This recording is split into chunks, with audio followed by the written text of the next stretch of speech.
வேற மாதிரியான ப்ராப்ளம் சரியாக அந்த வியர்வை வெளியேறாக விட்டால் நமக்கு நிறைய பிரச்சனை வந்துடும். ஸோ அதனால வியர்வையும் நமக்கு வெளியேறணும்.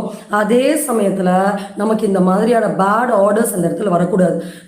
இந்த மாதிரி கெட்ட நாற்றம் அதிகமாக வர வர ஒரு காலகட்டத்தில் நமக்கு ரிங்வார்ம் இன்ஃபெக்ஷன் வர்றது, அரிப்பு அதிகமாக ஏற்படுறது, அந்த இடத்துல சிறு சிறு கொப்பளங்கள் மாதிரி ஏற்படுறது, இப்போ அந்த ஸ்கின் வந்து ரெண்டும் உரசும் போது ஒரு எரிச்சல் ஏற்படுறதுன்னு குறுநியா மறு மாதிரி வரும். ஸோ இது எல்லாமே இதுதான், இந்த பிரச்சனை தான்.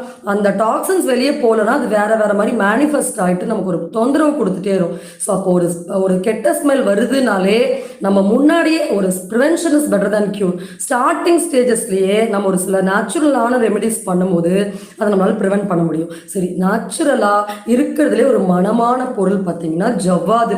அப்போ நிறைய பூக்களையும் அந்த மரப்பட்டையை கொண்டு தயாரிக்கப்படக்கூடிய ஒரு இயற்கை